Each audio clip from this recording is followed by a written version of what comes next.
नमस्कार। चलिए आज समझते हैं भारत की उस नई और साहसिक इकोनॉमिक स्ट्रैटेजी को जो इस उथल-पुथल भरी दुनिया के लिए बनाई गई है। ये सिर्फ सरवाइव करने की बात नहीं है, ये दुनिया के लिए इंडिस्पेंसेबल, मतलब इतना जरूरी बन जाने की कहानी है कि दुनिया आपके बिना चल ही ना पाए। तो चलिए शुरू करते हैं एक नंबर से। 7%। यह है भारत की पोटेंशियल ग्रोथ रेट। आज की दुनिया में जब बड़ी बड़ी इकोनॉमी स्ट्रगल कर रही हैं, ये एक जबरदस्त आंकड़ा है और यहीं से हमारी आज की कहानी शुरू होती है। और देखिए, ये कोई तुक्का नहीं है। भारत की जो इकोनॉमिक बुनियाद है वो काफी मजबूत है। मतलब बैंकिंग सिस्टम देखिए, हेल्दी है, प्राइवेट सेक्टर दिल खोलकर इन्वेस्ट कर रहा है और जो ग्रॉस कैपिटल फॉर्मेशन है वो जीडीपी के 30% से भी ज्यादा है। तो मतलब देश के अंदर तो तस्वीर बहुत अच्छी दिख रही है। लेकिन कहानी में ट्विस्ट यहीं आता है। ठीक है, भारत की अपनी डोमेस्टिक स्टोरी तो बहुत स्ट्रांग है, पर बाहर की दुनिया का क्या? वो तो बहुत तेजी से बदल रही है और ये एक ऐसा चैलेंज है जिसे हम इग्नोर कर ही नहीं सकते। तो बात यह है कि हम एक बिल्कुल नए दौर में हैं। वो जमाना गया जब ग्लोबलाइजेशन का मतलब था कि सब कुछ एक सीधी लाइन में चलेगा, सब प्रिडिक्टेबल होगा। अब वो दुनिया नहीं रही। अब दुनिया जियोपॉलिटिकली बढ़ चुकी है। और देखिए, ये सब कुछ अचानक नहीं हुआ। इसकी जड़ें 2000 के दशक से ही शुरू हो गई थी। फिर 2008 का फाइनेंशियल क्राइसिस आया जिसने हालात और बिगाड़े, और फिर 2020 की महामारी ने तो जैसे इस पूरी प्रक्रिया को सुपर फास्ट कर दिया। जो पुराना सिस्टम था वो बस बिखर रहा था।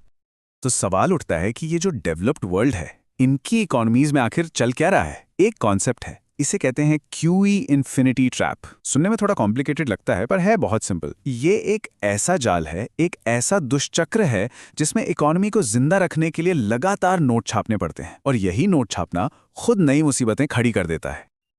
अब ये डायग्राम देखिए, ये बहुत दिलचस्प है। ये समझाता है कि ये ट्रैप काम कैसे करता है। चलिए इसके फ्लो को पकड़ते हैं। लेफ्ट साइड से शुरू करते हैं। सबसे पहले QE यानी आसान पैसा सिस्टम में पंप किया जाता है। ये पैसा जाता कहाँ है? ये सीधे जाकर एसेट के दाम बढ़ा देता है, मतलब प्रॉपर्टी, स्टॉक्स सब महंगे। इससे अमीर और गरीब के बीच की खाई और भी चौड़ी हो जाती है। अब जब असमानता बढ़ेगी तो समाज में गुस्सा और असंतोष भी बढ़ेगा और यहीं से पॉपुलिज्म को हवा मिलती है। और इसका नतीजा सरकारें प्रोटेक्शनिज्म, मतलब सिर्फ हमारा देश वाली पॉलिसीज और ट्रेड वॉर्स की तरफ चली जाती हैं। इससे होता यह है कि इकोनॉमिक ग्रोथ और भी धीमी पड़ जाती है। तो देखा आपने, ये एक ऐसा खतरनाक साइकिल है जो कभी खत्म ही नहीं होता और पूरे ग्लोबल सिस्टम को अंदर से खोखला कर देता है। तो इस सब का नतीजा क्या निकल रहा है? नतीजा ये है कि हम एक ऐसी दुनिया में जी रहे हैं जहां ग्लोबल कॉपरेशन की जगह बायलैटरल डील्स ने ले ली है। मतलब देश अब सबका साथ की जगह सिर्फ अपना फायदा देख रहे हैं, भले ही उससे पड़ोसी का नुकसान क्यों ना हो। वो जो ग्लोबल कॉपरेशन का एक दौर था वो अब खत्म हो रहा है। तो ऐसी नई और अनप्रिडिक्टेबल दुनिया में भारत को क्या करना चाहिए? क्या सिर्फ झटके झेलते रहना काफी है?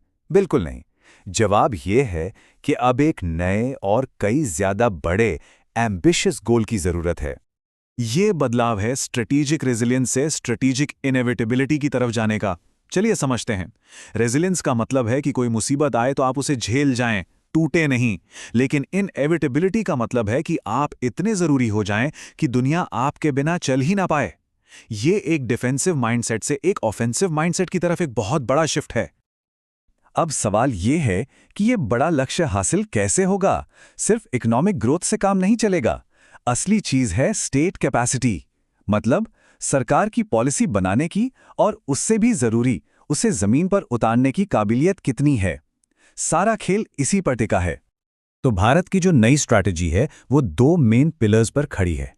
पहला, स्वदेशी का एक नया स्मार्ट तरीका, और दूसरा, पूरी इकोनॉमी में इनपुट कॉस्ट को कम करना। चलिए एक एक करके दोनों को समझते हैं। देखिए, ये स्वदेशी पुराने जमाने वाला प्रोटेक्शनिज्म नहीं है।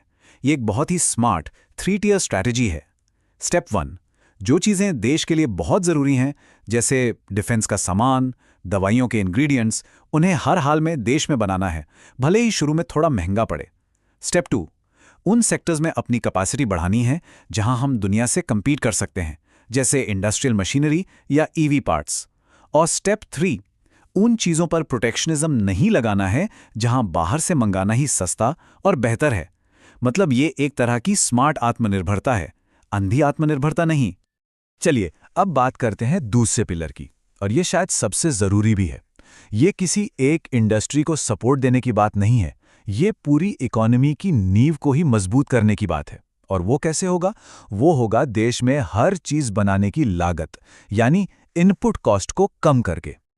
आप इसे ऐसे सोचिए, अगर देश में बिजली महंगी है, ट्रांसपोर्ट महंगा है, कच्चा माल महंगा है, तो ये हर फैक्ट्री पर, हर बिजनेस पर एक छिपे हुए टैक्स की तरह है। इससे हमारा एक्सपोर्ट भी महंगा हो जाता है और छोटे बिजनेस तो वैसे ही पिस जाते हैं। तो जब हम इन लागतों को कम करते हैं, तो हम असल में हर किसी के लिए सक्सेस का एक प्लेटफॉर्म तैयार कर रहे होते हैं। तो ये पूरा प्लान सुनने में तो बहुत जबरदस्त लगता है ना? लेकिन असली इम्तिहान तो अब शुरू होगा।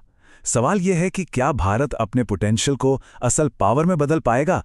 और इसके लिए हम इतिहास से कुछ बहुत ज़रूरी सबक सीख सकते हैं। किसी भी देश की स्टेट कैपेसिटी का जो अल्टीमेट स्ट्रेस टेस्ट होता है ना, वो है एडवांस्ड मैन्युफैक्चरिंग, मतलब सेमीकंडक्टर या जेट इंजन जैसी चीजें बनाना। क्यों? क्योंकि इसमें कामयाब होने के लिए आपका सब कुछ, इंफ्रास्ट्रक्चर, कानून, स्किल्ड लोग, लॉजिस्टिक्स, सब कुछ एक साथ एक मशीन की तरह काम करना चाहिए। यहां कोई शॉर्टकट नहीं चलता। जब हम ईस्ट एशिया की सक्सेस स्टोरीज देखते हैं, जैसे जापान या साउथ कोरिया, तो हम अक्सर उनकी पॉलिसीज की बात करते हैं। पर असली सीक्रेट उनकी पॉलिसीज में नहीं, बल्कि उनको लागू करने के तरीके में था। उनकी ब्यूरोक्रेसी सिर्फ प्रोसेस नहीं, रिजल्ट देखती थी। अगर कोई ईमानदार कोशिश में फेल हो जाए तो उसे सीखने का मौका माना जाता था, गलती नहीं।